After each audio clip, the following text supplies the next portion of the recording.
Hello everyone, you're watching an American Astronomical Society Worldwide Telescope tutorial on using WWT's new BinderHub website. Sampling pywwt is now as simple as typing a URL in your browser. The WWT BinderHub website serves custom, cloud-powered computing environments that are integrated with our pywwt notebooks GitHub repository. Once you're in, you've opened an interactive session where you can upload your own files, edit our notebooks of example workflows, and download any changes you've made. Let's open a new session and see these possibilities in action. We begin by going to the Quick Start section of pywwt's documentation website and following a link to a custom Jupyter Lab environment.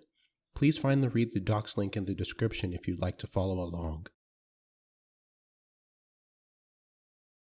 Once it loads, the workspace will be familiar if you've used Jupyter Lab locally. If not, you'll see what you need to get started as we proceed. First, I'll click here to upload a personal file. I'm selecting a notebook, but you can upload files with data, plain text, markdown, or anything else that might be of use while you try pywwt. Looking at the first couple of cells, you'll notice that there are other imported packages besides pywwt. Our environment comes preloaded with packages commonly used in astronomy like NumPy, Matplotlib, and the AstroPy library, so that's no problem. We can also open another tab, this time using one of the preloaded example notebooks. We're free to run the cells we're interested in, skip those we aren't, make edits, and save any progress by pressing Ctrl-S or Command-S on a Mac. Your changes will be stored on the cloud, but be advised that they don't affect the upstream pywwt notebooks repository and will disappear once your session ends.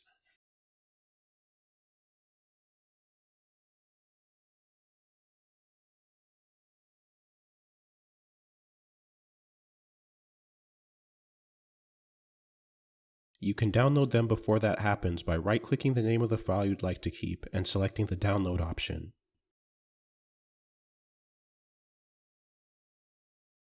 Clicking the upload button afterward reveals that the file is now on my machine, and I'm free to continue tweaking it locally after I end my session online.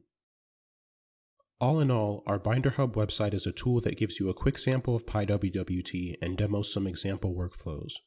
Of course, if you want to continue the fun after logging off, the next step is to install pywwt locally, which you can do in just a couple of minutes if you follow the link on your screen.